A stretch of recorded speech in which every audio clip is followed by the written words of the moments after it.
Pan വെച്ച് 4 table spoon എണ്ണ ഒഴിക്കുക.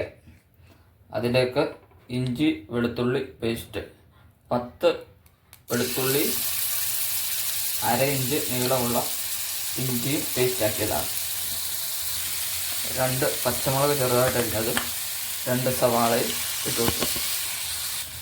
1/2 ടീസ്പൂൺ ഉപ്പും 1/4 ടീസ്പൂൺ മഞ്ഞൾപ്പൊടിയും ഇട്ട് ബ്രൗൺ കളറാകുന്നിടം വരെ ഇളക്കിയെടുക്കുക. 1/2 ടീസ്പൂൺ മല്ലിപ്പൊടി, 3 ടേബിൾ സ്പൂൺ കാശ്മീരി മുളക് പൊടി, 1/2 ടീസ്പൂൺ ഗരം മസാല എന്നിവയിട്ട് ഇളക്കിയെടുക്കുക. 500 ഗ്രാം ചിക്കൻ ഇടുക. 1/2 ടീസ്പൂൺ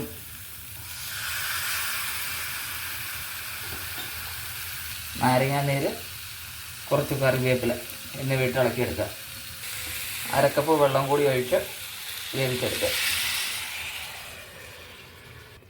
2 മിനിറ്റായി ഒന്ന് ഇളക്കി വെച്ച് കൊടുക്കണം. ഒരു 10 മിനിറ്റ് അടച്ചു വെച്ച് വേവിച്ചെടുക്കണം. വീണ്ടും 8 മിനിറ്റായി. ഇതിലേക്ക് 3 table spoon tomato sauce, 1/4 teaspoon കുരുമുളക് പൊടി, കുറച്ച് കറിവേപ്പില എന്നിവയിട്ട് ഒരു 2 മിനിറ്റ് കൂടെ ഇളക്കിയെടുക്കുക. അങ്ങനെ നമ്മുടെ ചിക്കൻ റോസ്റ്റ് റെഡി ആയിരിക്കുന്നു. ഇഷ്ടപ്പെട്ടവർ ഫോളോ ചെയ്യണേ. Thank you.